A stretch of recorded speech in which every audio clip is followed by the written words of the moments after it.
கர்த்தருடைய பரிசுத்த நாமம் மகிமைப்படுவதாக. ஸோ நம்ம ரோமர் எழுதின நிருபம் 8வது அதிகாரத்திலிருந்து படிச்சுட்டு இருக்கோம்.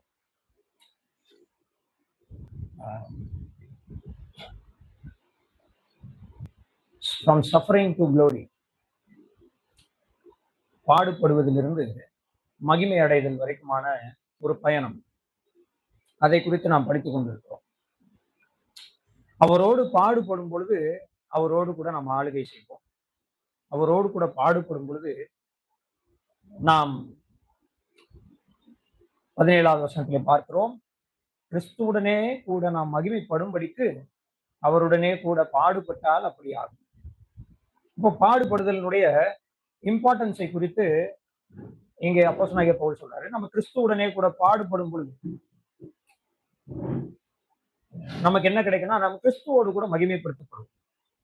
ஏன்னா கிறிஸ்து பாடுபட்டதினால் அவர் மகிமைப்படுத்தப்பட்டார். நாம் அவரோடு கூட பாடுபடும் போது அவரோடு கூட மகிமைப்படுத்தப்படும். அப்போ இந்த பாடுகளை குறித்து நாம் கலங்க வேண்டிய அவசியம் இல்லை என்பதற்கு அவர் அநேக உதாரணங்களை அல்லது உதாரணங்கள் சொல்றதை விட ப்ரூஃப், நிரூபணங்களை ப்ரூஃப் வந்து அவர் கொடுக்குறார். எங்க இருந்து ஆரம்பிக்கிறாருன்னா, அந்த ஹோல் கிரியேஷன் வந்து ஆரம்பிக்கும்.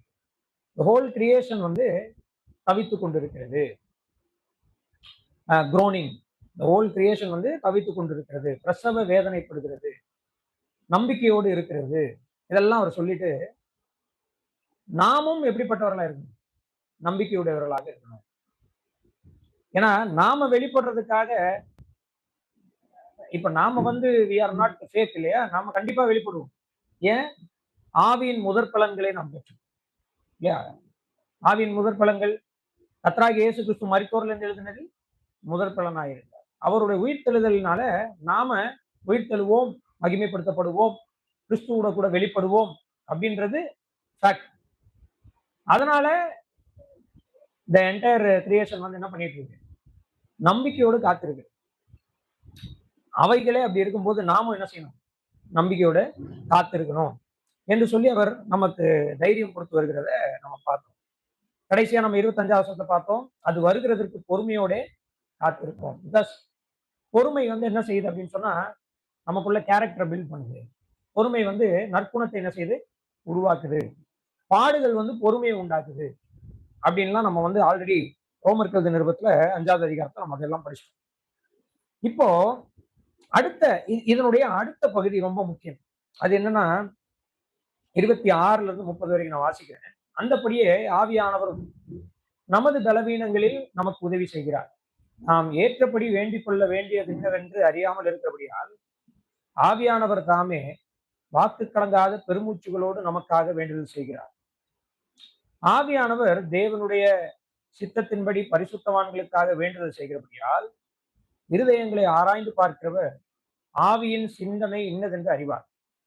அன்றியும் அவருடைய தீர்மானத்தின்படி அழைக்கப்பட்டவர்களாய் தேவனிடத்தில் அன்பு கூறுகிறவர்களுக்கு சகலமும் நன்மைக்கு ஏதுவாக நடக்கிறது என்று அறிந்திருக்கிறோம். தம்முடைய குமாரன் அநேக சகோதரருக்குள்ளே முதற் பேரானவராய் இருக்கும் பொருட்டு தேவன் எவர்களை முன்னறிந்தாரோ அவர்களை தமது குமாரனுடைய சாயலுக்கு ஒப்பாயிருப்பதற்கு முன் குறித்திருக்கிறார். எவர்களை முன் குறித்தாரோ அவர்களை அழைத்தும் இருக்கிறார். எவர்களை அழைத்தாரோ அவர்களை நீதிமான்கள் ஆக்கியும் இருக்கிறார். எவர்களை நீதிமான்கள் ஆக்கினாரோ அவர்களை மகிமைப்படுத்தியும் இருக்கிறார். அது கொடுத்து அதற்கு அடுத்த உள்ள பகுதியை நம்ம அப்புறமா நம்ம அதை கவனிப்போம்.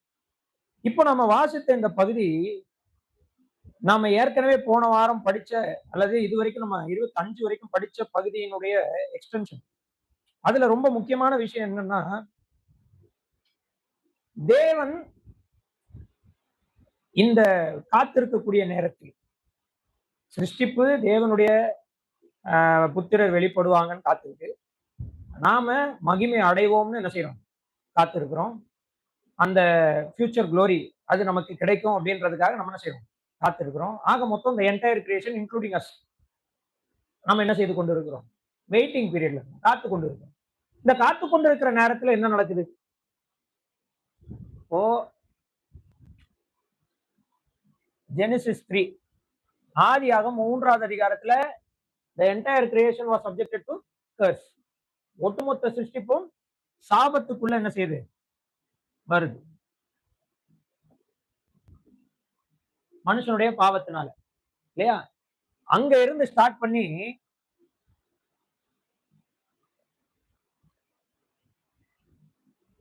இங்க என்ன நடக்கும்னா, க்ளோரி, தேவன் கிறிஸ்துவுடனே கூட நாம் என்ன செய்யப்படுவோம், மகிமைப்படுத்தப்படுவோம். அந்த மகிமைப்படுத்தப்படக்கூடிய நாள் என்ன செய்யுது, வரப்போகுது. இது வந்து பாஸ்ட், இது என்னது, ஃபியூச்சர். இந்த மகிமைப்படுத்தக்கூடிய நாள் வரும்னு நாமளும் காத்திருக்கிறோம். இதுக்கு நடுவுல என்ன நடந்ததுன்னா, கர்த்தராகிய இயேசு கிறிஸ்து என்ன செய்தார், மரித்தார், அடக்கம் பண்ணப்பட்டார், மூன்றாவது நாள் என்ன செய்தார், உயிரோட எழுந்தார். இந்த இன்சிடென்ட் என்ன செய்யுது, நடக்குது. இப்ப இவர் உயிரோட எழுந்ததுனால என்ன அஷூரன்ஸ் கிடைச்சிருச்சு அப்படின்னா, இந்த உயிர்த்தெழுதலை, கர்த்தராகிய இயேசு கிறிஸ்துவின் மரணம், அடக்கம், உயிர்த்தெழுதலை விசுவாசிக்கிற எல்லாரும் கிறிஸ்துவுடனே கூட மரித்து அடக்கம் பண்ணப்பட்டு உயிரோடு எழுப்பப்பட்டவர்களாக மாறுகிறார். இந்த கூட்டத்துக்கு பேர் என்னன்னா, தேவனுடைய புத்திரர்.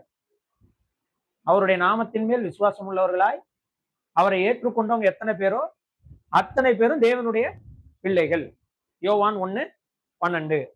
அப்போ யோவான் 1:12 அடிப்படையில் இந்த கர்த்தராகிய இயேசு கிறிஸ்துவை ஏற்றுக்கொள்கிறவர்கள் அப்படின்னா என்ன அர்த்தம்னா, இயேசு கிறிஸ்துவை நம்பி விசுவாசித்து அவருடைய மரணம், அடக்கம், உயிர்த்தெழுதலின் மூலமாக கிடைக்கக்கூடிய பாவ மன்னிப்பை பெற்றுக்கொண்டு தேவனுக்கு முன்பதாக நீதிமான்கள் ஆக்கப்பட்டவர்கள். those were justified by faith. அவங்க தேவனுடைய புத்திரர்.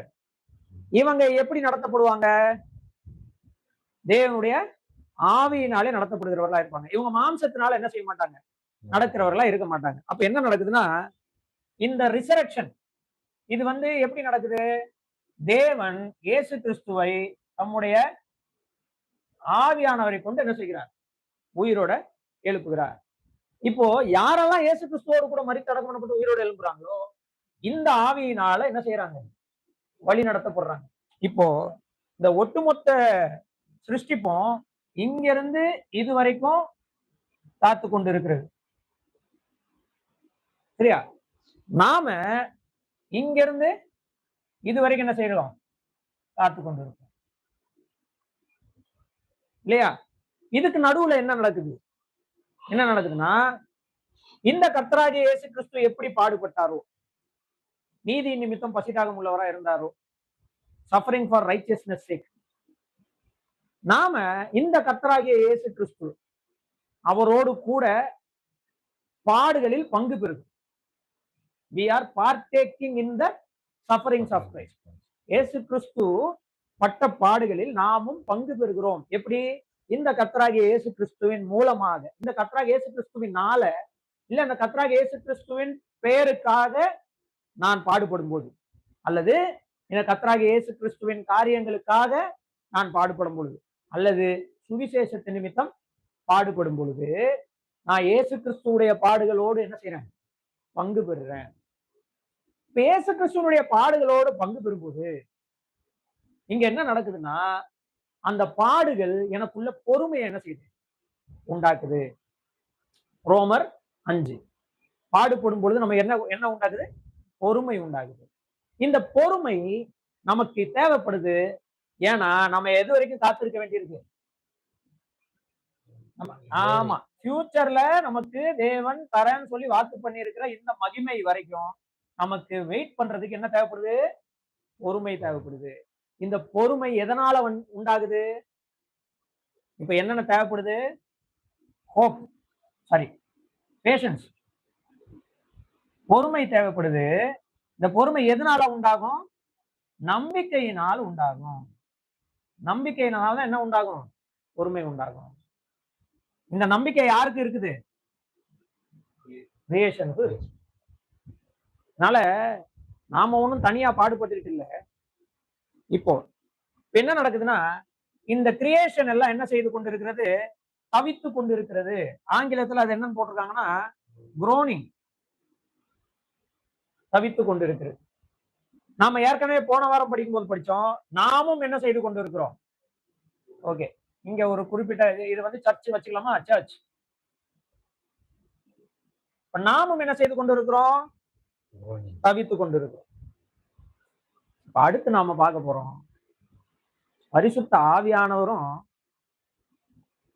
அதே கிரீக் வேர்டு, அதே இங்கிலீஷ் வேர்டு, தமிழ்ல மட்டும் வாக்கு கடங்காத பெருமூச்சுகளோடு நமக்காக வேண்டுதல் செய்கிறார்னு டிரான்ஸ்லேட் ஆயிருக்கு. யாரும் தவிக்கிறா?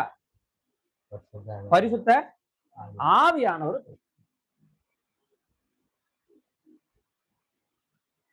3 பேர் தவிக்கிறாங்க. the entire creation என்ன செய்து கொண்டிருக்கிறது? groan பண்ணி கொண்டிருக்கிறது. நாமும் என்ன செய்து கொண்டிருக்கிறோம்? groan பண்ணிக்கிட்டு இருக்கோம். பரிசுத்த ஆவியானவரும் நமக்குள்ள என்ன செய்து கொண்டிருக்கிறார்? he is also groaning. புரிஞ்சுதுங்களா? அப்போ இந்த வெயிட்டிங் பீரியட் வந்து இதுதான் கிறிஸ்தவ வாழ்க்கை. இந்த வெயிட்டிங் பீரியட் தான் என்னது? கிறிஸ்தவ வாழ்க்கை. இதுக்கு முன்னாடி கிடையாது. இதுக்கு முன்னாடி நம்ம எதுக்கும் வெயிட் பண்ணல. நம்ம பாட்டுக்கு நம்ம விருப்பத்தின்படி மாம்சமும் மனசும் விரும்புகளை செய்கிறோம் இல்லையா? பேதுரு சொல்றாரு, அவனவன் ஆடுகளை போல வழி தப்பி திரிந்து அவனவன் தன் தன் வெளியே போனோம். we all went like sheep gone astray இல்லையா? அப்போ இந்த வெயிட்டிங் பீரியட்ல தேவன் நம்முடைய வாழ்க்கையில இந்த நம்பிக்கையோட காத்திருப்பதற்கு எப்படியெல்லாம் கிரியை செய்கிறார், எப்படியெல்லாம் வேலை செய்கிறார் என்பதை குறித்து அப்போஸ்தலனாகிய பவுல் வந்து அடுத்த லைன்ல அதான் எழுதுற. எப்படி கிரியை செய்யறாருன்னா, இதுல 3 பேர் அந்த திரியேக தேவனுடைய விஷயமே அப்படியே வருகிறது. ஃபார் எக்ஸாம்பிள் 26ல இருந்து படிக்கும்போது, பரிசுத்த ஆவியானவர் நமது பலவீனங்கள்ல நமக்கு என்ன செய்யறார்? உதவி செய்கிறார். தேவன் ஆவியுடைய சிந்தனை இன்னதென்று அறிவார். 3வது, தேவன் அவருடைய தீர்மானத்தின்படி என்ன செய்கிறார்னா, நம்முடைய வாழ்க்கையில சகலத்தையும் நன்மைக்கு ஏதுவாக என்ன செய்கிறார்? நடத்துகிறார். அதற்கு பிறகு குமாரன் தேவனுடைய சித்தத்தின்படி என்ன செய்கிறார் அப்படின்னா, தேவனுடைய சித்தத்தை இந்த பூமியில அவர் செஞ்சதுனால அவருடைய சாயலுக்கு ஒப்பாக தேவன் நம்மை மாற்றும்படியாக நினைக்கிறார். அப்போ குமாரன் சிலுவையில் அறையப்பட்டது, குமாரன் உயிரோடு எழுந்தது. இதை மையப்படுத்தி being this act as the center of the history, இத சென்டரா வச்சு இதை சார்ந்து இருக்கக்கூடிய மனுக்குலம், இதை சார்ந்து இருக்கக்கூடிய ஹியூமனிட்டி, நாம சர்ச் இந்த வெயிட்டிங் பீரியட்ல தேவனால எப்படி நடத்தப்படுகிறார்கள்? ஏன்னா 8வது அதிகாரம் ஸ்டார்டிங்ல இருந்து எதை பத்தி பேசிக்கிட்டு வருது? ஆவியினால நடத்தப்படணும், மாம்சத்தின்படி நடக்கக்கூடாது. அப்ப ஆவியினால நடத்தப்படுறதுன்னா என்ன? இத புரிஞ்சுக்கணும்னா, ஆவியினால் நடத்தப்படுறதுன்னா என்னன்னா, பரிசுத்த ஆவியானவரின்படி செய்யறது. சிம்பிள். இது அவர் என்ன சொல்றாரோ அப்படி செய்யறது. Okay, that's very simple. But இந்த ஆவியானவரால நாம் நடத்தப்பட வேண்டிய அவசியம் என்ன? ஏன் நாம நம்ம விருப்பத்தின்படி செய்யக்கூடாது? இந்த வெயிட்டிங் பீரியட்ல we have freedom, right? கலாத்தியர் 5வது அதிகாரம் 1வது வசனத்துல சொல்லி இருக்கிறது, கிறிஸ்து உங்களுக்கு ஃப்ரீடம் என்ன செஞ்சிருக்கிறார்? உண்டு பண்ணி இருக்கிறார். அந்த ஃப்ரீடம் நமக்கு இருக்கிறதுனால நாம நம்ம விருப்பத்தின்படி, நம்ம தான் ஆல்ரெடி சேவ்டு, நம்ம ஆல்ரெடி ரட்சிக்கப்பட்டாச்சு, நம்ம தேவனுடைய பிள்ளைகள், தேவன் நமக்கு சுய சித்தத்தை கொடுத்திருக்கிறாரு. we can do according to our will. ஆனா இங்க அவர் சொல்றாரு, ஆவியானவர் எப்படி சொல்லுகிறார் அப்படி என்ன செய்யணும், நடக்கணும்னா, காரணம் என்னன்னா, எங்க ஆவியானவருடைய தேவை நம்முடைய வாழ்க்கையில ரொம்ப அதிகம். ஏன்னா இந்த பரிசுத்த ஆவியானவருக்கு உடைய ரெஸ்பான்சிபிலிட்டி வந்து இங்க ரொம்ப ஹெவியா இருக்கு. எந்த பீரியட்ல? இந்த வெயிட்டிங் பீரியட். ஏன்னா இந்த பரிசுத்த ஆவியானவரை கொண்டுதான் இயேசு கிறிஸ்துவே தேவன் உயிரோடு எழுப்புறாரு.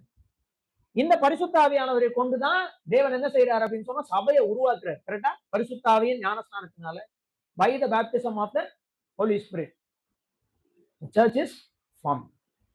ஆமாவா இல்லையா? ஆமா. பரிசுத்தாவியானவர் ஊற்றப்பட்டுதான் எதை உண்டாகுது? சபை உருவாகுது. Formation of the church itself is by the Holy Spirit. அப்போ அப்போ தேவன் பரிசுத்தாவியானவர் அங்க தேவைப்படுறாரு. இந்த சர்ச்சில் யார் யாரெல்லாம் மெம்பரா இருக்காங்களோ இவங்க எல்லாம் each and every one they have to be led by the Spirit of God. காரணம் இந்த வெயிட்டிங் பீரியட். ஏன்னா இது சாதாரண பீரியட் இல்ல. It is filled with sufferings. இது முழுவதும் பாடுகளால் நிறைந்தது.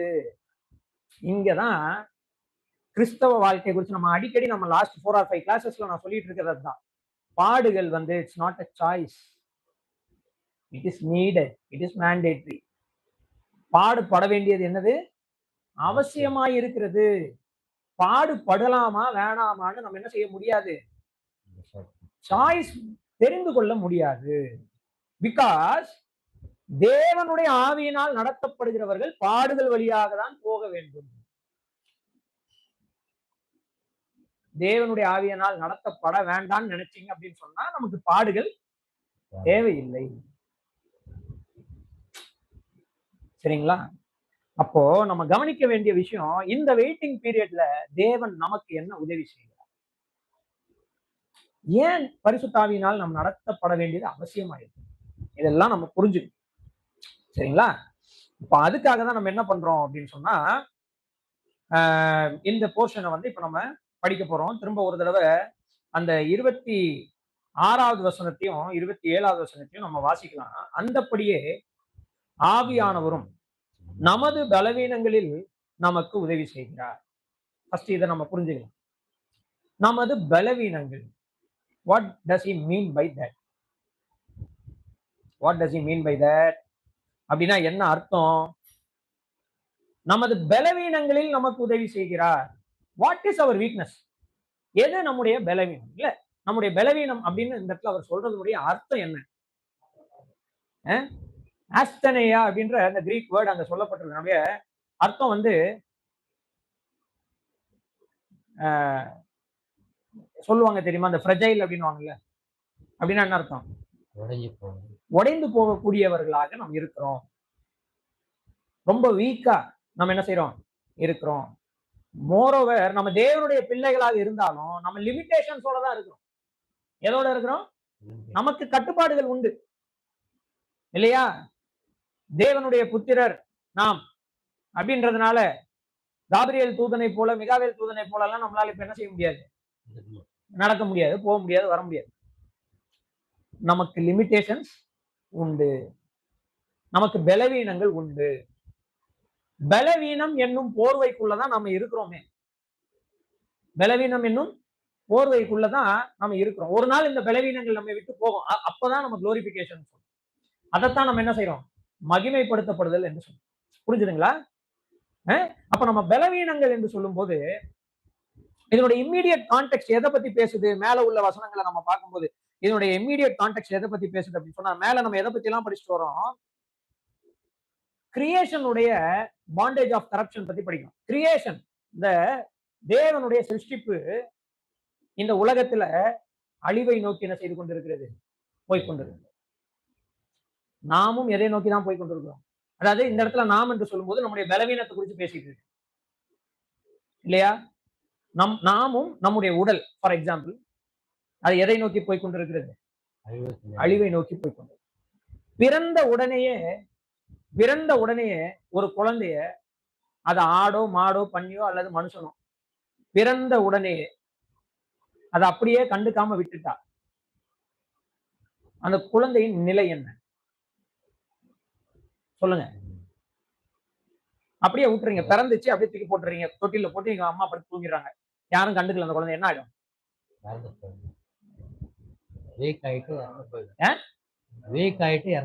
செத்துரும். அவ்வளவுதான், செத்துரும். அப்படின்னா என்ன அர்த்தம்னா, பிறந்த உடனேயே இறப்பு என்பது என்னவாயிருது? இறப்பு ஆரம்பித்து விடுகிறது. Death is not a one day event, it is a process. பிறந்த உடனே ஆரம்பிச்சிருது. நம்முடைய உடல் அழிவை நோக்கி தான் போகுது. ஓரளவுக்கு ஒரு 18 வயசு வரைக்கும் பர்த்டே கொண்டாடலாம், ஒரு 50 வயசு வரைக்கும் கொண்டாடுவாங்க. 51வது வயசுல இருந்து என்ன பண்ணுவாங்க? மத்தவங்க எல்லாம் கொண்டாடுவாங்க. ஆனா நமக்கு என்ன இருக்கும்? எவ்ரிதிங் இஸ் வேரிங் அவுட் இல்லையா? எல்லாம் என்ன செஞ்சுக்கிட்டு இருக்கு? நம்மளை விட்டு ஒண்ணு ஒண்ணா கலந்து கலந்து போகுது. ஸ்பேர் பார்ட்ஸ் அனைத்தும் ஒரு ஸ்க்ரூவா நட்டா என்ன செய்யுது? கலருது. அப்படின்னா என்ன அர்த்தம்னா, மனிதன் அவனுடைய உடல் மண்ணுக்கு போகக்கூடிய நாட்கள் நெருங்கி வருகிறது. இதுதான் பலவீனம். ஆமாவா இல்லையா? இதுதான் பலவீனம். அப்ப பலவீனங்கள் என்பது உடலுடைய எக்ஸ்பைரி டேட்டோட சம்பந்தப்பட்டது. உடலுடைய எக்ஸ்பைரி டேட்டோட சம்பந்தப்பட்டது.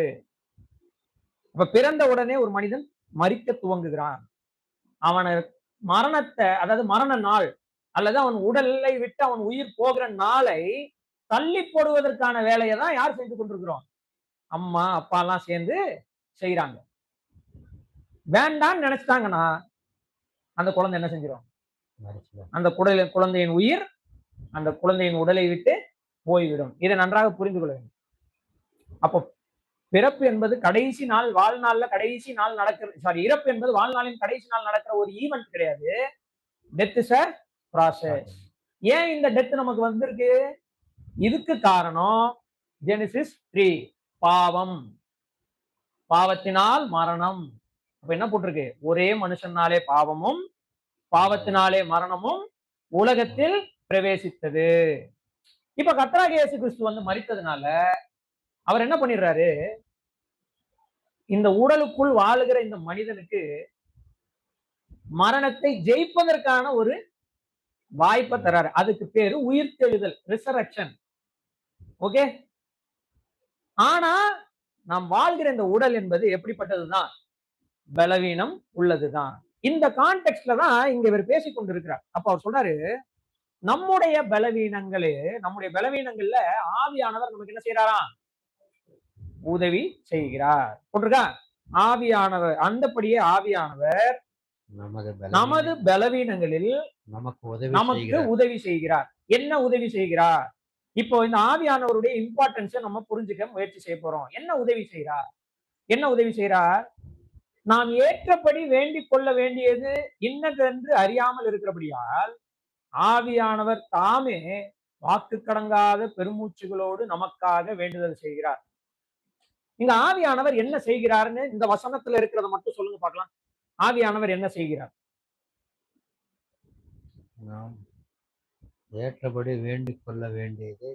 ஆன்சர் பண்ணுங்க. ஆவியானவர் என்ன செய்யறார்? இல்ல, நீங்க அதுல இருக்கிறத அப்படியே சொல்லணும்னு அவசியம் இல்ல. அந்த கான்செப்ட புரிஞ்சுக்கிட்டு பதில் மட்டும் சொல்லுங்க. ஆவியானவர் என்ன செய்யறாரு? இங்க வேண்டுதல் செய்கிறார். ஒண்ணு. Very good. என்னென்னலாம் போட்டிருக்கு? உதவி செய்கிறார். உதவி செய்கிறார். ஓகேவா? அந்த உதவியில என்னென்ன வருதுன்னா, அவர் நமக்காக வித் குரோனிங்ஸ், வாக்கு கடங்காத பெருமூச்சுகளோடு என்ன செய்கிறார்? குரோனிங்கோட உதவி செய்கிறார். நமக்காக வேண்டுதல் செய்கிறார். வேண்டுதல் செய்கிறார்னா இந்த இடத்துல அவர் ஜெபம் பண்ணல, அவர் இன்டர்சீட் பண்றார். நமக்காக பரிந்து பேசுகிறவராக என்ன செய்கிறார்? இருக்கிறார். யாரு? மூணாவது ஒண்ணு போட்டிருக்கு. அது என்ன தெரியுமா? அதிலேயே இருக்கிறது. ஆவியானவர் தாமே, the spirit himself. அப்படின்னா என்ன அர்த்தம்? the spirit himself னா என்ன அர்த்தம்? nobody is asking the spirit to do this. யாரும் பரிசுத்த ஆவியானவர் இதை செய்ய சொல்லி கட்டாயப்படுத்தவில்லை, கேட்கவும் இல்லை. இது யாரே செய்கிறார்? தமிழ்லயும் நல்லா போட்டிருக்கு. ஆவியானவர் தாமே, தாமே, by himself, voluntarily he is doing. ஏன் voluntarily he is doing என்றது இம்பார்ட்டன்ட் அண்டர்லைன் பண்றது தெரியுமா?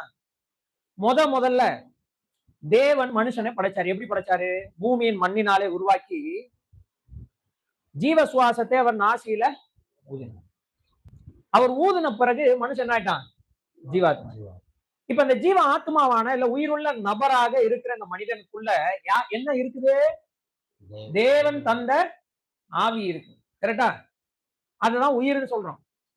இந்த உயிர் உள்ள இருக்கிறதுனால அவன் உயிரோடு இருக்கிற நாள் வரைக்கும் மனுஷன் உயிரோடு இருப்பதை குறித்து எந்த கவலையும் பட வேண்டிய அவசியம் இல்லை. அந்த உயிர் உள்ள இருக்கிற வரைக்கும் மனுஷன் இயங்கிக் கொண்டே இருப்பான். அதை தானாக இயக்குவது யாரு? இல்ல எது? தேவன் தந்த ஆவி அல்லது உயிர். கரெக்டா? புரியுதுதா இல்லையா? நான் ஏதாவது மண்டைக்கு மேல போதா? புரியுதா? the spirit of God which was put in man is making the person to be alive voluntarily. நம்ம ஹார்ட் இன்வாலண்டரியா துடிக்குது, நம்ம உட்காந்து துடிக்க வைக்கல. ஒரு டைம் அமுக்கி மூச்சை நாம பாட்டுக்கு அடுத்த 5 நிமிஷம் உயிர் வாழணும்னு சொல்லிட்டு நான் உட்காந்து இழுத்துக்கிட்டு இல்ல. அது உயிருக்கு உள்ள தேவன் தந்த உயிர் உள்ள இருக்கிறதுனால ஆட்டோமேட்டிக்கா நடக்குது. இப்ப மறுபடி பிறந்த நமக்கு இதே பாவ உலகத்துல தேவனுடைய புத்திரராகவே வாழ்றதுக்கு உயிர் தேவை. அத பரிசுத்த ஆவியானவர் என்ன செய்யறாரு, நமக்குள்ள ஊற்றப்பட்டிருக்கிறபடினால, இல்ல அவர் நமக்குள்ள வாசம் செய்யறபடினால, நீங்க கேட்க வேணாம், யாரும் கட்டாயப்படுத்த வேணாம். பரிசுத்த ஆவியானவரே என்ன செய்கிறார், பரிந்து பேசிக்கொண்டே இருக்கிறார் நமக்குள்ள இருக்கு. அதனாலதான் நம்ம தேவனுடைய பிள்ளைகளாகவே என்ன செய்ய முடியுது, வாழ. இப்ப புரியுதா? பரிசுத்த ஆவியானவருடைய வழி நடத்துதல் ஏன் தேவை? ஏன்னா நீங்க என்னைக்கு பரிசுத்த ஆவியானவர் படி நடக்கலையோ அன்றைக்கு மரணம். ஓகேவா? மாம்ச சிந்தை மரணம். இப்ப பரிசுத்த ஆவியானவருடைய வழி நடத்துதலுக்கு இம்பார்ட்டன்ஸ் நாம கொடுக்கணும். ஏன்னா உங்களுக்கு விருப்பம் இருக்குதோ இல்லையோ, உங்களுக்குள்ள இருக்கிற பரிசுத்த ஆவியானவர் உங்களுக்காக என்ன செய்து கொண்டிருக்கிறார், பரிந்து பேசுகிறவராக இருக்கிறார். எப்படி? With groaning. இதுல ஏன் அவரு வாக்கு கடங்காத பெருமூச்சுகளோட பரிந்து பேசணும்?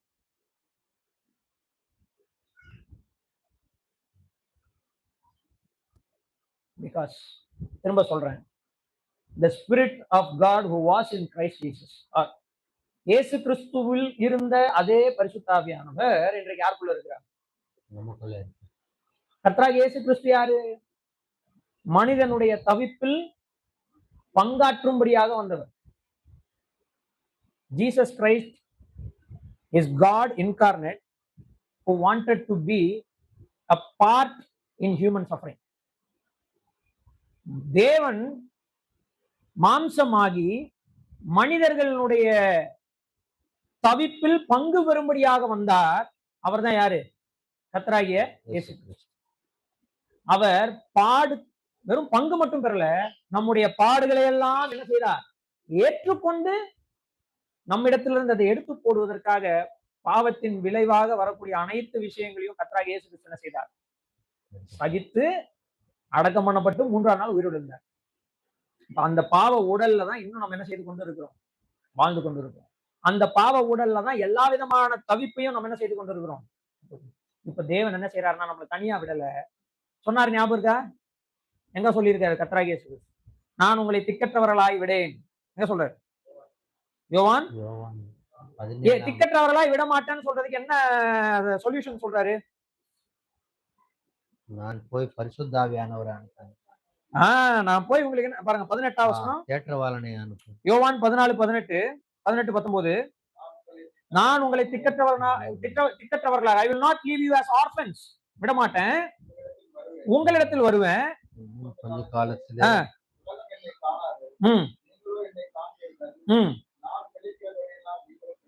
நான் உயிரோடு நான் because I live you also shall live. நான் பிழைக்கிறபடினால நீங்களும் பிழைப்பீர்கள். என்ன சொல்றாரு? நான் மறுபடியும் உயிரோடு எழுந்துருவேன், அதனால நீங்களும் உயிரோட எழுந்து வாழ்வீங்க. சோ அவர் எந்த கான்டெக்ட்ல பேசிக்கிட்டு இருக்காரு? அதுக்கு மேல உள்ள வசனங்கள்ல பாக்குறோம், நான் போய் தேற்றவாளனா உங்களுக்கு என்ன செய்வேன், அனுப்புவேன். I will send the comforter. யார் அந்த கம்ஃபர்டர்? பரிசுத்த ஆவியானவர். அப்ப என்ன நமக்கு புரிஞ்சுக்கிறோம் இங்கன்னா, நம்மை தன்னந்தனியாக விடக்கூடாதுன்றதுக்காக தான் பரிசுத்த ஆவியானவரை கர்த்தர் நமக்குள்ள என்ன செஞ்சிருக்கிறார், கொடுத்திருக்கிறார். அதனால நீங்க கேட்கிறீங்களோ இல்லையோ, நமக்கு உதவி செய்கிறார் யாரு? பரிசுத்த ஆவியானவர். இப்ப பரிசுத்த ஆவியானவரை நெக்லெக்ட் பண்ணிட்டு ஒரு வாழ்க்கை யாருக்கு கிடையாது? தேவனுடைய பிள்ளைக்கு கிடையாது. ஒரு தேவனுடைய பிள்ளை என்று சொல்றவன் பரிசுத்த ஆவியானவரை நெக்லெக்ட் பண்றான் அப்படின்னு சொன்னா அவன் யாரே கிடையாது, தேவனுடைய பிள்ளையே கிடையாது. ஏன்னா அவன் தேவனுடைய பிள்ளை, தேவனுடைய ஆவியினாலதான் வழி நடத்தப்படுவான் அப்படின்னு நான் சொல்ல. இங்க பரிசுத்த வேதாகமத்துல அப்போஸ்தலனாகிய பவுல் இதே பரிசுத்த ஆவியால் ஏவப்பட்டவரா என்ன செஞ்சிருக்கிறார், எழுதி வச்சு. அதை படிச்சுட்டு அந்த கண்டினியூவேஷன்ல தான் இப்ப நம்ம படிக்கணும். அப்ப இந்த வெயிட்டிங் பீரியட்ல பரிசுத்த ஆவியானவர் நமக்கு உதவி செய்கிறார். ஹவு? வாக்கு கடங்காத பெருமூச்சுகளோட நம்முடைய சஃபரிங் நம்ம மேல பார்த்தோம், நம்ம தவிக்கிறோம், பாரம் சுமந்து தவிக்கிறோம். அந்த தவிப்பில் யார் பங்கு பெறுகிறார்? பரிசுத்த ஆவியானவர் பங்கு பெறுகிறார். நம்ம கேட்டோமா? கர்த்தராகிய இயேசு கிறிஸ்து சொன்னார், நான் உங்களை ஆர்பன்ஸா விட மாட்டேன். இதனாலதான் சவுல் சபையை துன்பப்படுத்தும் பொழுது சவுல் கிட்ட கர்த்தராகிய இயேசு கிறிஸ்து சொன்னாரு, நீ ஏன் என்னை துன்பப்படுத்துகிறாய்? why are you persecuting meன்னு கேட்டார். இது ரொம்ப நம்ம கவனிக்க வேண்டிய விஷயம். அப்ப நாம உலகத்துல தனியா பாடுபட சொல்லி கர்த்தர் சொல்லல. நம்முடைய பலவீனங்கள் எப்படிப்பட்டதா இருந்தாலும் சரி, அது நம்முடைய தனிப்பட்ட பலவீனங்கள், நம்முடைய உடல் பலவீனங்கள், அது எப்படிப்பட்ட பலவீனமா இருந்தாலும் சரி, பரிசுத்த ஆவியானவர் நமக்கு உதவி செய்ய ரெடியா இருக்காருல்ல, பண்றார். எப்படி பண்றாருன்னா, நம்முடைய தவிப்பில் அவரும் பங்கு பெறுகிறார். காட் வரலாற்றுல ஒரே ஒரு முறை 33 வருடம் மனுஷர்களுடைய தவிப்புல தேவன் பங்கு பெற்றாருன்னு நினைக்காதீங்க. அவர் மனிதர்களுடைய தவிப்புல தினந்தோறும் என்ன செய்கிறார்? பங்கு பெறுகிறார். பழைய ஏற்பாட்டுல ஒரு சங்கீதம் இப்படி வாசிக்கிறோம், தேவன் எங்கே, உன் தேவன் எங்கே என்று நாள்தோறும் அவர்கள் என்னிடத்தில் என்ன செய்கிறார்கள்? கேட்கிறபடியால் என் கண்ணீரே எனக்கு என்னவா இருக்குது? ஊனமாய் இருக்கிறது. they are asking me where is your god, where is your god? ஒரு சங்கீதக்காரன் சொல்றானா இல்லையா? அந்த சங்கீதத்தை போய் படிச்சு பாருங்க. இன்னைக்கு நம்ம படிக்கிறதுனுடைய விஷயம் அதுல இருக்கு. அப்ப பரிசுத்த ஆவியானவரால் தேவ மனிதர்கள் ஏவப்படும் பொழுது அவர்கள் பரிசுத்த ஆவியானவருடைய சிந்தைய எழுதி வச்சிருக்கிறார். பழைய ஏற்பாட்டிலும் புதிய ஏற்பாட்டிலும் ஆவியானவருடைய செயல்பாடு வேற வேறலாம் கிடையாது. தேவனுடைய பிள்ளைகள் மகிமைப்படுவதற்காக காத்திருக்கிறார்கள்னா, காத்திருக்கிற நாள் வரைக்கும் இந்த உலகத்துல தேவனுடைய பிள்ளைகளாக வாழ்றதுக்கு தேவையே பரிசுத்த ஆவியானவர் தான். அவர் தான் நம்மள என்ன செய்யறாருன்னா, இயக்குகிறார், நடத்துகிறார். he is driving us, right? அதுக்கடுத்து நம்ம பாக்குறோம், அவர் தாமே செய்கிறார், வாக்கு கடங்காத பெருமூச்சுகளோடு நமக்காக வேண்டுதல் செய்கிறார். சரி, இப்ப இந்த தவிப்பு எப்படிப்பட்டதாக இருந்தாலும் சரி, அது பெர்சிக்யூஷன் இருக்கலாம், அல்லது கீழே சொல்றாரு, நம்ம அது அப்புறமா வாசிக்க போறோம், 35வது வசனத்துல இருக்கு, பெரிய லிஸ்ட் கொடுக்குறாரு. அது எப்படிப்பட்ட சூழ்நிலையா இருந்தாலும் சரி, அது பிசிக்கல் வீக்னஸா இருந்தாலும் சரி, எமோஷனல் உணர்வுபூர்வமான பலவீனமா இருந்தாலும் சரி, இன்டெலெக்சுவல் வீக்னஸ் புத்தி கூர்மையினால வரக்கூடிய பலவீனமா இருந்தாலும் சரி, ஸ்பிரிச்சுவல் வீக்னஸ் ஆவிக்குரிய பலவீனமா இருந்தாலும் சரி, அல்லது வீக்னஸ் இன் பிரேயர், எப்படிப்பட்ட வீக்னஸா இருந்தாலும் சரி, பரிசுத்த ஆவியானவர் நமக்கு என்ன செய்கிறார்? உதவி செய்கிறார். சரி, இப்ப எப்படி உதவி செய்கிறார்னா, அங்க போட்டிருக்கு, நாம் ஏற்றபடி வேண்டிக் கொள்ள வேண்டியது இன்னதென்று அறியாமல் இருக்கிறபடியால். இங்க பிரச்சனை என்னன்னா, பாடுகள் தேவ பிள்ளைகளாகிய நாமும் அனுதினமும் சுவிசேஷத்தை நிமித்தமாக பாடுகள் படும் பொழுது நமக்கு வரக்கூடிய கேள்வி என்னன்னா, நான் இப்ப எதற்காக ஜெபிக்க வேண்டும்? எப்படி ஜெபிக்க வேண்டும்? அல்லது சகோதரன் ஒரு பெரிய பெர்சிக்யூஷன்ல மாற்றார், தவிக்கிறார், அவரை குறித்து ஜெபிக்கணும். இப்ப நான் இந்த சகோதரனுக்காக ஜெபிக்கணும். What should I pray? நான் என்ன ஜெபிக்கணும்? அவர் இந்த பெர்சிக்யூஷன்ல இருந்து தூக்குங்கன்னு ஜெபம் பண்ணுமா? இல்ல பெர்சிக்யூஷன்ல நீங்க அவரு வச்சிருங்க, ஆனா அவருக்கு ஸ்ட்ரென்த் மட்டும் கொடுங்கன்னு சொல்லணுமா? இல்லது இவரை யாரெல்லாம் பெர்சிக்யூட் பண்றாங்களோ அவங்க எல்லாரையும் அழிச்சிருங்கன்னு சொல்லணுமா? அவருடைய பெர்சிக்யூஷன்ல அவருடைய குடும்பம் கஷ்டப்படுதே, அந்த குடும்பத்தை காப்பாத்துங்கன்னு சொல்லணுமா? என்னன்னு ஜெபம் பண்றது? we have a lot of confusion இல்லையா? என்னன்னு ஜெபம் பண்றது? நமக்கே பாடுகள் வரும்பொழுது நம்ம என்னன்னு ஜெபம் பண்றது? பாடுகள் பட்டு கண்ணீரோடு இருக்கக்கூடிய ஒரு குடும்பத்திற்காக நீங்க ஜெபிக்கணும், என்ன ஜெபம் பண்ணுவீங்க? என்ன ஜெபம் பண்றது? we don't know. நமக்கு ஜெபிக்க தெரியல, நீங்க சொல்லல, என்ன ஜெபம் பண்ணணும்னு தெரியல, அதான் இங்க பிரச்சனை. அதுக்கு காரணம் என்ன? ஏன் நமக்கு தெரியல? பிகாஸ் ஆஃப், மேல போட்டிருக்கு, பலவீனங்கள். we are weak, we are under limitation இல்லையா? தேவன் நமக்கு ஃபியூச்சரை பத்தி சொல்லியிருக்காரு, ஆனா எல்லாமே சொல்லல. சொன்னாலும் நம்மளால இப்ப இருக்கக்கூடிய மூளைக்கு என்ன செய்யாது? புரியாது. அறிவு கட்டாத விஷயங்கள் அநேகம் உண்டு. அப்போ இந்த மாதிரியான சூழ்நிலையில நாம தவிக்கும் போது, இந்த தவிப்போடு கூட நாம என்ன ஜெபம் பண்ணணுமோ அத நமக்கு பதில பரிசுத்த ஆவியானவர் என்ன செய்றார்? இன்டர்சீட் பண்றார். நமக்காக வேண்டுதல் செய்யும். நமக்காக. நம்முடைய மனசுக்குள்ள இருக்கக்கூடிய எல்லா குழப்பங்களையும் குறித்து நம்ம கவலைப்பட வேண்டாம். அநேக முறை நான் ஜெபிக்கும் பொழுது சரி, நம்ம ஜெபிக்கும் பொழுது நம்ம எல்லாரும் இதை உணர்ந்திருப்போம். we are confused. ஆமாவா இல்லையா? கன்ஃபியூஸ்ட். அந்த கன்ஃபியூஷன்ல நம்ம நான் இங்க பேசிட்டு இருக்கிறது எல்லாமே கிறிஸ்துவின் நிமித்தம் பாடுபடுறத பத்தி பேசிட்டு இருக்கேன். பக்கத்து வீட்டுல போய் வாய் கொடுத்துட்டு அதனால 4 அடி வாங்கிட்டு வந்துட்டு நான் கிறிஸ்துவுக்காக பாடுபட்டேன்னு சொல்றதை பத்தி இங்க பேசல.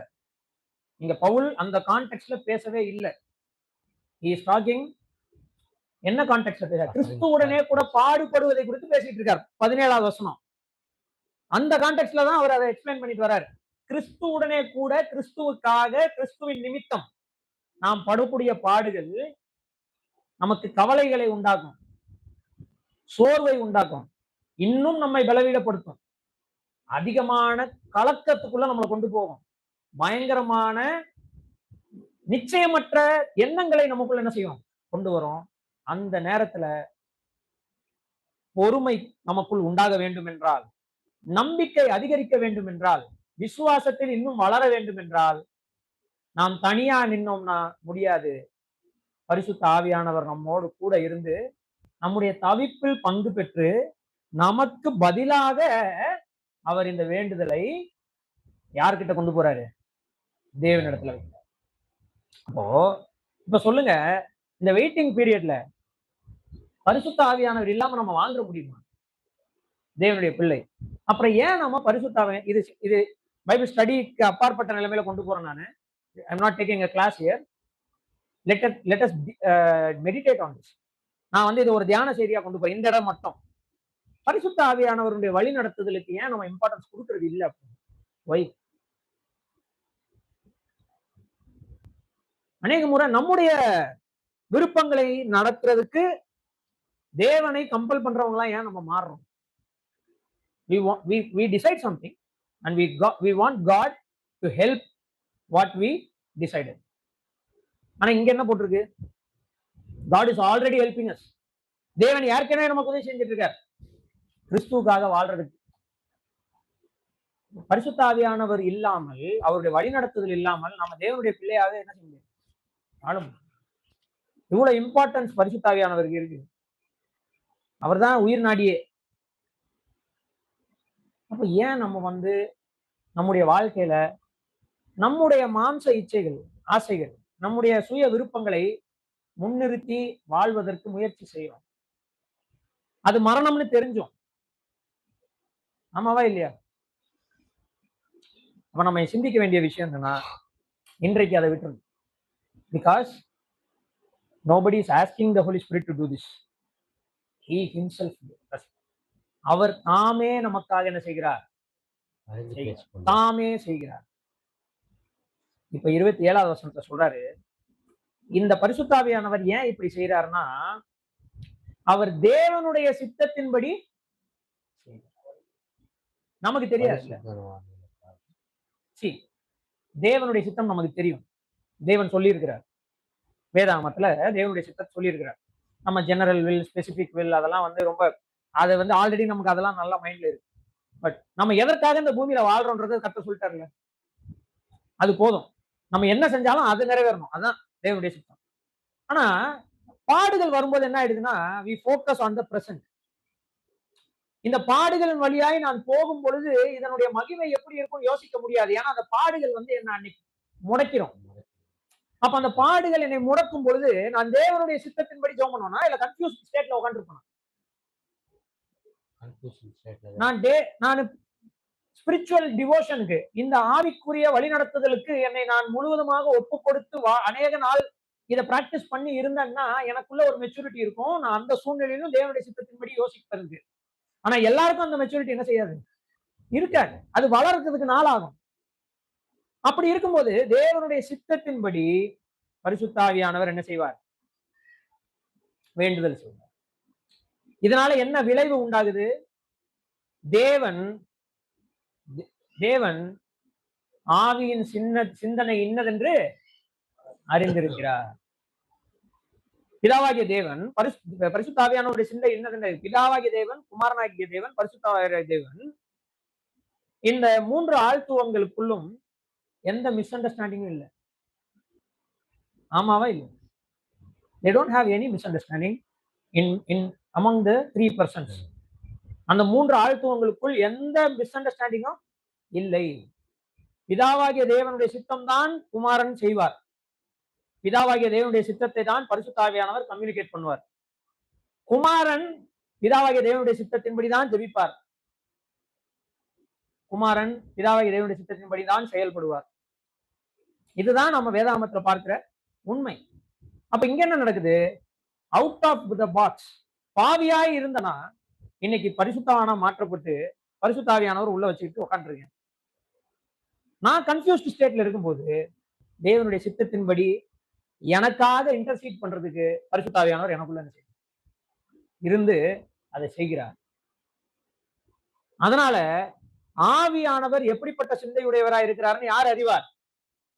பிதாவாகிய தேவன். அப்ப இவ்வளவு விஷயம் பரிசுத்த ஆவியானவர் நமக்காக இந்த வெயிட்டிங் பீரியட்ல செய்யறார். பரிசுத்த ஆவியானவர் இல்லாம எதுவுமே நம்முடைய வாழ்க்கையில இல்ல. இப்ப தேவன் என்ன பண்றாரு? தேவனுடைய தீர்மானத்தின்படி போட்டிருக்கு 28ல யார் அழைக்கப்பட்டிருக்கிறார்களோ அப்படி அழைக்கப்பட்டு இந்த தேவனிடத்துல யார் அன்பு கூறுகிறார்களோ அவங்களுக்கு சகலத்தையும் நன்மைக்கு ஏதுவாக டுவர்ட்ஸ் குட்னஸ் நன்மைக்கு ஏதுவாக என்ன செய்கிறார்? இந்த இடத்துல நன்மைன்றது என்னன்னா நமக்கு எதெல்லாம் கம்ஃபர்டபுளா இருக்கோ அதுக்கு பேர் என்ன இல்ல. அநேக நேரம் நம்ம என்ன நினைக்கிறோம்னா நமக்கு எது பிளீசிங்கா இருக்கோ அது நன்மைன்னு நினைக்கிறோம். நமக்கு பிடிக்காத சில விஷயங்களை கர்த்தர் வாழ்க்கையில் அனுமதிக்கும் பொழுது அதை நான் தீமை என்று என்ன செய்யறோம் நினைக்கிறோம். When we feel pain, we say pain is evil. See, pain in itself is not evil. The cause for the pain and the motive behind the pain decides whether the pain is evil or not. வலி என்பது தீமை அல்ல. இந்த வலியை யார் எதினால் எதற்காக தருகிறார் என்பதற்கு பின்னாடி என்ன எண்ணம் இருக்குதோ அந்த எண்ணம் தான் அந்த வலி தீமையா அல்லது நன்மையான்றதை முடிவு செய்யும். ஃபார் எக்ஸாம்பிள், பிரசவ வேதனை என்ன தீமை இருக்குது? அதுல இவ்வளவு கஷ்டப்பட்டு பெத்தெடுத்து குப்பத்தொட்டில தூக்கி போட்டு போற அம்மாக்கள் இருக்கிறாங்க. ஆமாவா இல்லையா? வலியே இல்லாம பெத்தெடுத்தா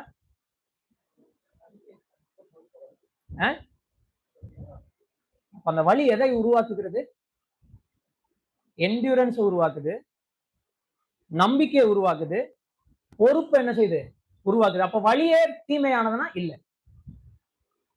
அப்ப நம்முடைய வாழ்க்கையிலையும் நடக்கிறது எல்லாமே பாடுகளாக இருக்கலாம், வலியா இருக்கலாம், வேதனையா இருக்கலாம், எல்லாமே இருக்கலாம். இதெல்லாவற்றையும் தேவன் கடைசியில எங்க கொண்டு போய் நிறுத்த போறாருன்னா நன்மைக்கு ஏதுவாக என்ன செய்கிறார்? அப்படிதான் போட்டிருக்கு. நன்மைக்கு நடக்கிறதெல்லாம் நல்லதான் நடக்கும்னு சொல்லல, நடக்கிறது எல்லாமே நன்மைக்கு ஏதுவாக. இது உலகத்துல சொல்ற மாதிரி என்னது நல்லதே நடக்கும், இதுவும் கடந்து போகும் அப்படின்ற கூட்டுக்கு அப்படின்ற கொட்டேஷனுக்கு இதை ஒப்பிடவே முடியாது.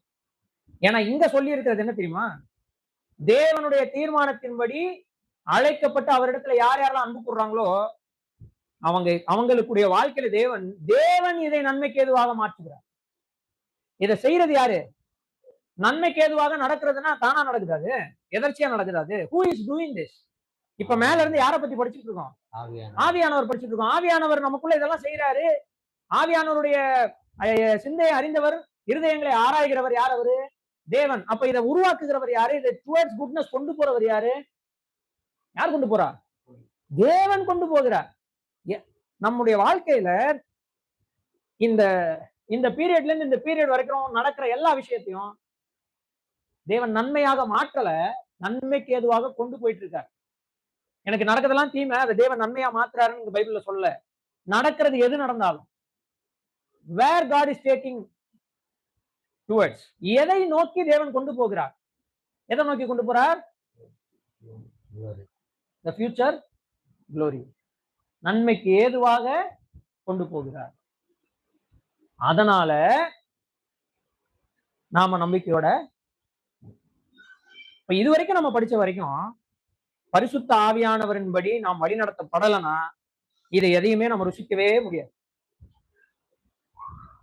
இதை எல்லாத்தையும் அவாய்ட் பண்றதுக்காக மாம்ச சித்தத்தின்படி நம்ம என்ன செஞ்சிருவோம்? நடந்துரும். Because that gives me comfort and Joy.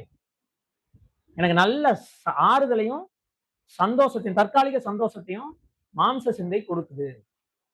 Because நான் பாடுபடுவதிலிருந்து எஸ்கேப் ஆக முடியும் மாம்ச சிந்தையில நடக்கும்போது, இல்லையா? I can choose whether I can suffer for Christ or not. கிறிஸ்துவுக்காக நான் பாடுபடலாமா வேணாமன்றதை நான் சூஸ் பண்ண முடியும். எப்போ? நான் மாம்ச சிந்தையில நடக்கும்போது. ஆனா இங்க அப்படி இல்லையே. தேவனுடைய ஆவியினாலே நடத்தப்படுகிறவர்கள் எல்லாரும் for those who are, for as many as are led by the Spirit of God are the children of God. தேவனுடைய ஆவியினால் நடத்தப்படுகிற எல்லாரும் தேவனுடைய பிள்ளைகள். தேவனுடைய ஆவியானவரால நாம் ஏன் நடத்தப்படணும்? 17வது வசனத்துல சொல்லி இருக்குது, கிறிஸ்துவுடனே கூட பாடுபடும் மகிமைப்படுறதுக்காக அவரோடு கூட நாம் பாடுபடணும். அப்ப அவரோடு கூட பாடுபடணும்னா அந்த இம்மென்ஸ் பேர்டனை, அந்த பாடுகளை தாங்கி இந்த பூமியில நம்ம வந்து கடைசி வரைக்கும் வாழணும்னா பொறுமை நமக்கு தேவை. அந்த பொறுமை நம்பிக்கையினால் நமக்கு உண்டாகும். இந்த நம்பிக்கை நமக்குள்ள அப்படியே நிலைத்திருக்க வேண்டும் என்றால் என்னை வழிநடத்தி போகிறவர் யாராக இருக்கணும்? பரிசுத்த ஆவியானவராக. அதனால பரிசுத்த ஆவியானவரால் நாம் வழிநடத்தப்பட வேண்டியது அவசியம். It is very very important. ஆனா இந்த சாய்ஸ் யார்கிட்ட இருக்கு?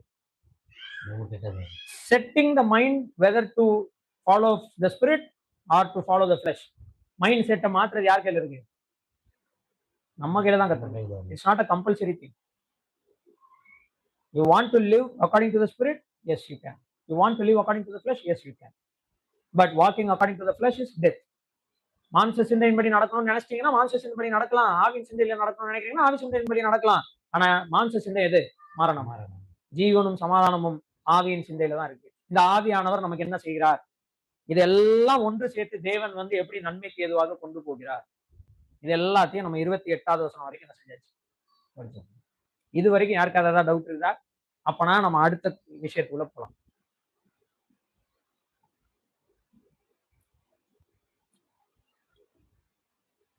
உங்களுடைய மௌனத்தை டவுட் இல்லைன்னு நான் நம்பி அடுத்த இதுக்குள்ள போகலாம். சரி, 29ல இருந்து வாசிக்க போறோம். 29ல இருந்து 30 வரைக்கும் 2 வசனத்தையும். தம்முடைய குமாரன் அநேக சகோதரர்கள் இப்போ ஆவியானவர் இடத்துல இருந்து பிதாவாகிய தேவன் இடத்துக்கு வராரு, ஷிஃப்ட் பண்றாரு. எங்க 27லயே கொண்டு வந்துட்டாரு. இருதயங்களை ஆராய்கிறவர் அப்படின்றவர் யாரு? பிதாவாகிய தேவன். சோ கொஞ்சம் கொஞ்சமா from the Holy Spirit he is taking the topic towards father. பிதாவாகிய தேவனுக்கு நேரா கொண்டு போறாரு. சரி, இந்த பிதாவாகிய தேவன் என்ன செய்யறாருன்னா அவருடைய தீர்மானத்தின்படி அநேகரை அழைக்கிறார். கரெக்டா? அப்படித்தானே போட்டிருக்கு 28ல. அதை பத்தி தான் நம்ம பார்க்க போறோம். 29ல தம்முடைய குமாரன் அநேக சகோதரருக்குள்ளே முதற் பேரானவராய் இருக்கும் பொருட்டு there are 5 verbs. 5 வினை சொற்கள். தேவன் முன்னறிந்தார், முன்குறித்தார், அழைத்தார், நீதிமான்கள் ஆக்கியிருக்கிறார், மகிமைப்படுத்தி இருக்கிறார். தேவன் என்ன செஞ்சிருக்கிறாரு? 5 வேர்ப்ஸ் சொல்லி பிதாவாகிய தேவன் என்ன செய்கிறார் அப்படின்றத பத்தி சொல்றார் இந்த பீரியட். சோ அவர் என்ன சொல்றாருன்னா இது உலகத்துல வந்து this is the most debatable topic among the Christians. John Calvin ஒரு மாதிரி சொல்றாரு, அர்மீனியனிசம் ஒரு மாதிரி சொல்லுது, நம்ம பிரதர் அண்ட் பீப்புள் ஒரு மாதிரி கலவையா எடுத்துக்கிறாங்க. சில பேர் கால்வின் பக்கம் போறாங்க, சில பேர் அர்மீனியன் பக்கம் போலாங்க. என்ன சொல்றாங்க? தேவன் யார் யாரு பரலோகத்துக்கு போவா, யார் யார் நரகத்துக்கு போவான்னு ஏற்கனவே என்ன பண்ணிட்டாரு? முன் குறிச்சு வச்சிருக்கிறாருன்னு சொல்லக்கூடியவங்க இருக்கிறாங்க. அப்படியெல்லாம் கிடையாது. அப்படியெல்லாம் கிடையாதுன்னு சொல்றவங்க ஒரு பக்கம் இருக்கிறாங்க. எல்லா கன்ஃபியூஷனுக்கும் காரணம் இந்த வசனங்கள். ஆனா இந்த கன்ஃபியூஷன்லாம் தூக்கி ஓரம் வச்சுட்டு நம்ம எதை பத்தி படிச்சுட்டு இருக்கோம்? நாம ஆவியினாலே வழிநடத்தப்படுறது பத்தி படிச்சுட்டு இருக்கோம். அதுதான் கான்டெக்ட். அதை பத்தி தான் எக்ஸ்பிளைன் பண்ணிட்டு இருக்காரு. அது ஏன் அவசியம்ன்றதை எக்ஸ்பிளைன் பண்ணிட்டு இருக்காரு. அதுல தேவன் நம்மளுடைய வாழ்க்கையில என்ன பண்றாருன்றதை எக்ஸ்பிளைன் பண்றாரு. இதுக்குள்ள நம்ம தேவையில்லாத டிபேட்ஸ்குள்ள என்ன செய்ய வேண்டாம், ஆக்சுவலி போக வேண்டாம். ஏன்னா அந்த கான்டெக்ட் படி நம்ம படிக்கும்போது யார் யார் பரலோகத்துக்கு போவா, யார் யார் நரகத்துக்கு போவான்னு தேவன் முன்னறிந்தாருன்னு இங்க எங்கேயாவது சொல்லப்பட்டிருக்கா? இல்ல.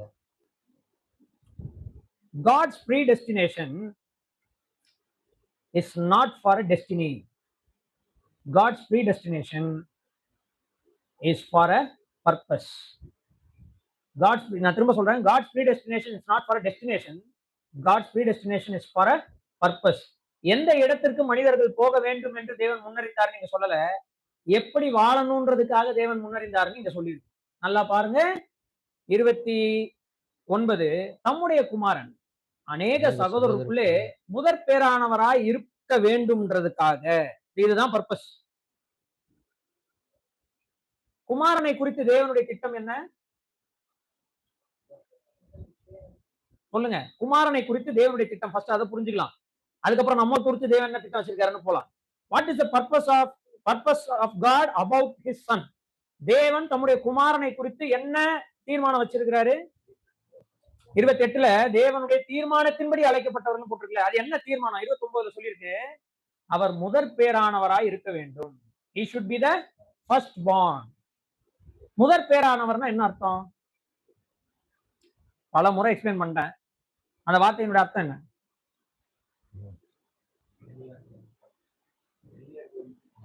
புரியல.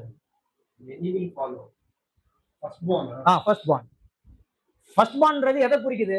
It's about which incident in the history? Resurrection.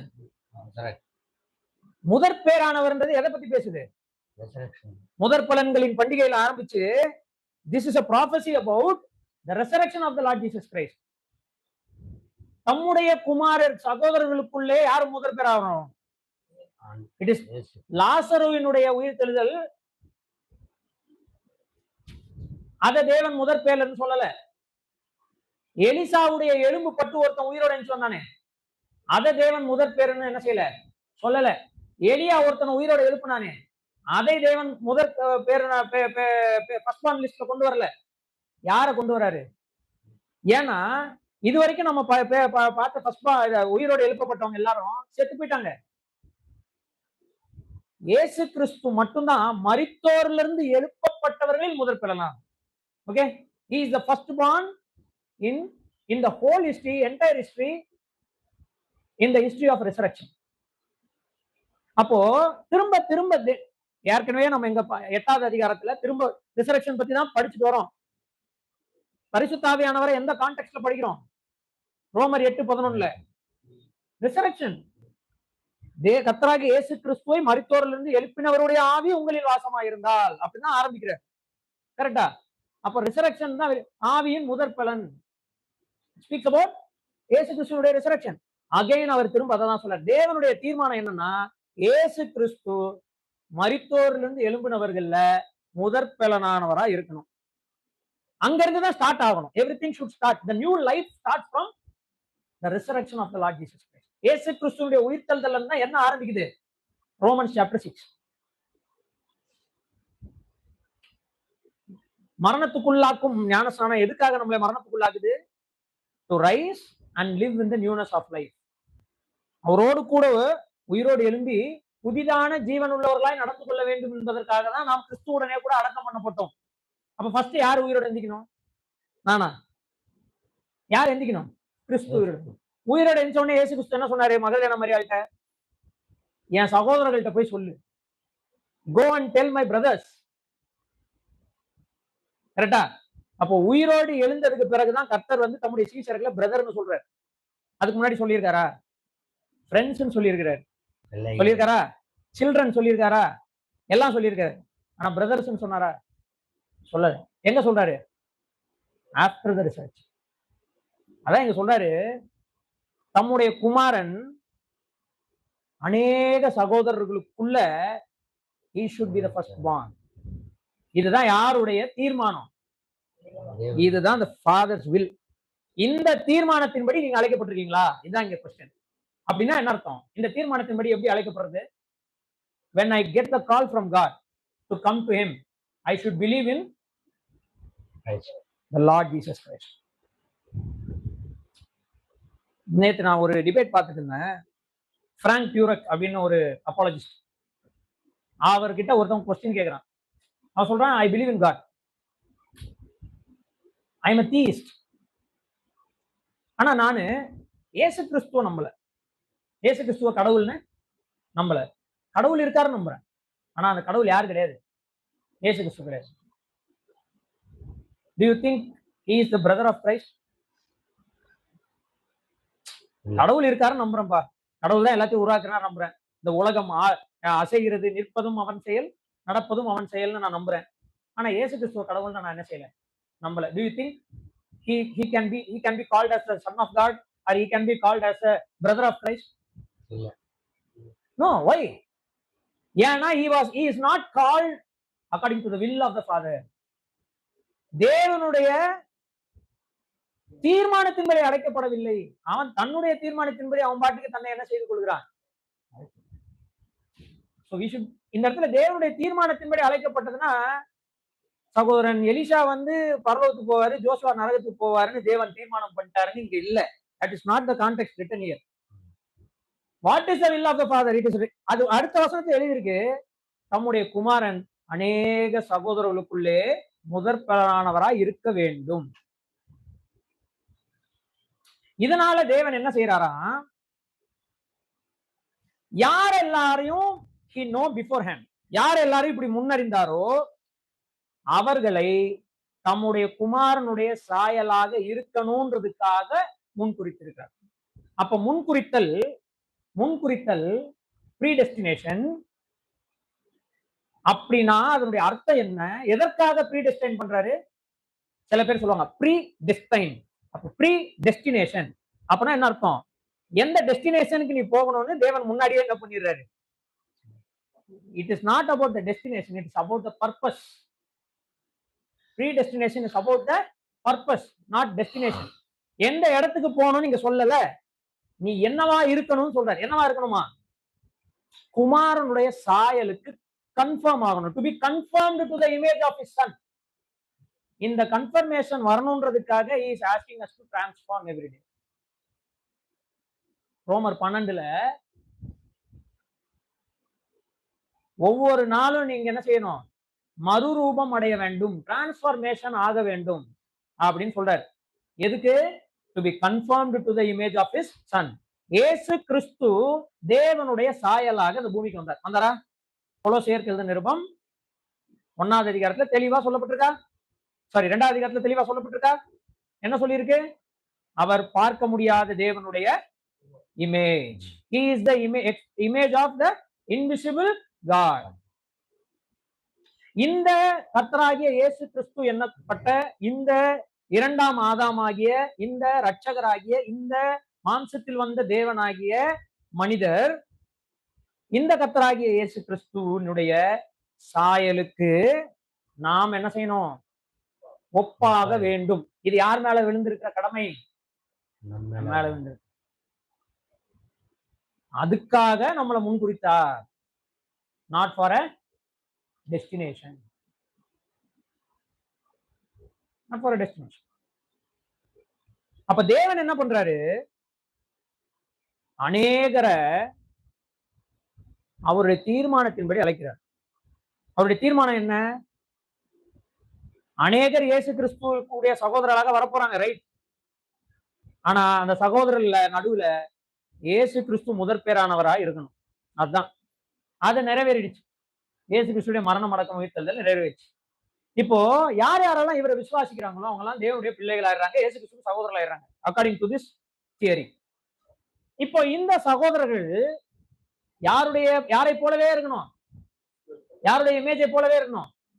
குமாரனுடைய சாயலுக்கு ஒப்பா மாறணும். இதுக்காக தான் கர்த்தர் நம்மளை என்ன பண்ணியிருக்கிறாரு? ப்ரீடிஸ்டைன் பண்ணியிருக்கிறார். அப்போ இவர்களை கர்த்தர் அழைத்திருக்கிறார். யார் அழைக்கப்பட்டவர்கள்? யார் அழைக்கப்பட்டிருக்காங்க? those who are those who are predestined for what? அப்ப இதை எப்படி சொல்லலாம்னா, குமாரனுடைய சாயலுக்கு ஒப்பாக வேண்டும் என்று இந்த உலகத்துல யார் வாழ்றாங்களோ அவங்கதான் தேவனுடைய தீர்மானத்தின்படி அழைக்கப்பட்டிருக்காங்க. முன்குறிக்கப்பட்டவர். இப்படி அழைக்கப்பட்ட இந்த கூட்டத்தை தேவன் என்ன பண்ணிருக்கிறாரு? நீதிமான்களா மாத்திருக்கிறார். ஏன்னா தேவன் அவங்கள ஜஸ்டிஃபை பண்ணலன்னா அவங்களால குமாரனுடைய சாயலுக்கு ஒப்பா என்ன செய்ய முடியாது? மாற முடியாது. இந்த நீதிமான்கள் ஆக்கப்பட்ட இந்த கூட்டத்தை தான் தேவன் என்ன செய்திருக்கிறார்? மகிமைப்படுத்தியும் இருக்கிறார். இததான் தேவன் செஞ்சிருக்கிறார் நம்ம வாழ்க்கையில. நாம இதெல்லாம் விட்டுட்டு இதை எப்ப செஞ்சாரு, எப்படி செஞ்சாரு, இதுல இவங்க இருப்பாங்களா, இவங்க இருக்க மாட்டாங்களா, இங்க அது மேட்டர் இல்ல, நீங்க இருக்கீங்களா, நான் இருக்கிறேனான்றதான் மேட்டர். அது செக்லிஸ்ட் வந்து இங்க சொல்லப்படல. இங்க மேல நம்ம என்ன வாசிட்டு வரோம்? நான் தேவனுடைய ஆவியினால வழிநடத்தப்படுறேனா, நான் தேவனுடைய புத்திரன்.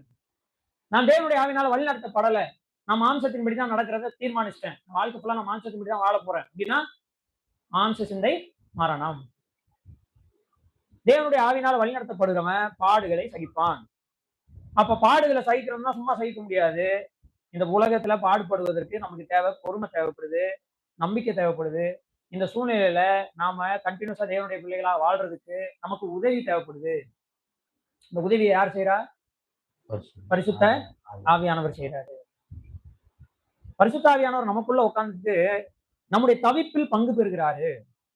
நம்முடைய தவிப்புல பங்கு பெறுகிற இந்த பரிசுத்த ஆவியானவர் நமக்காக என்ன வேண்டுதல் செய்கிறாரோ, இன்டர்சீட் பண்றாரோ, அந்த சிந்தையை யார் அறிந்திருக்கிறார்? இந்த தேவன் அறிந்திருக்கிறாரு. ஏன்னா இந்த தேவன் யார் தெரியுமா?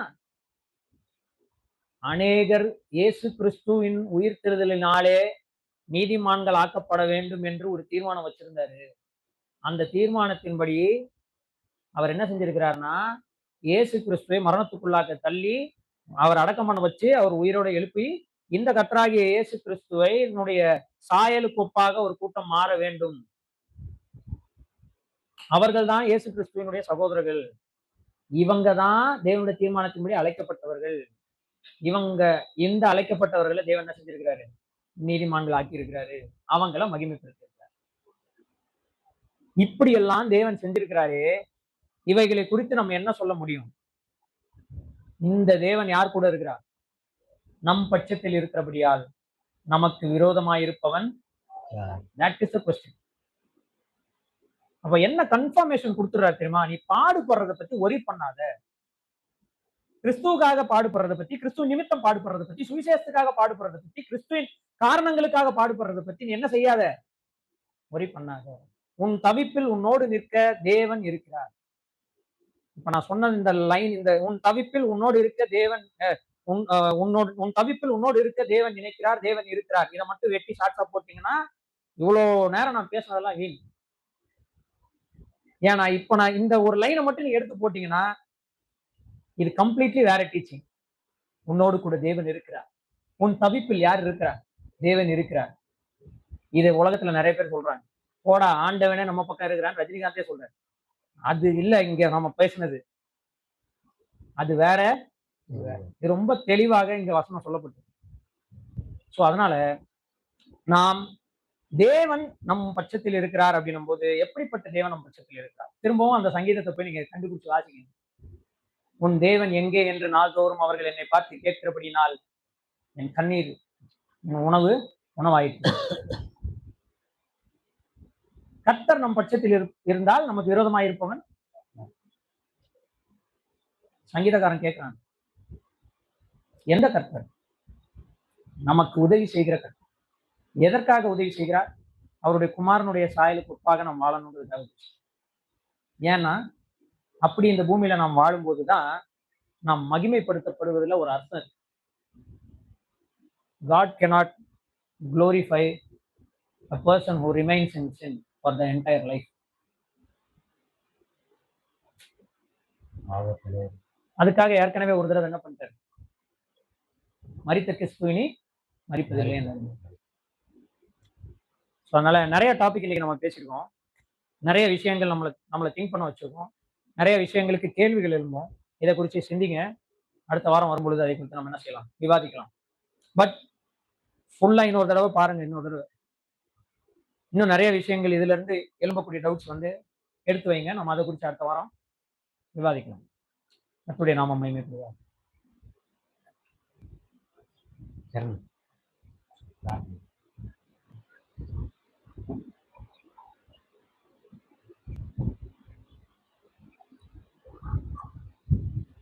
Lord, we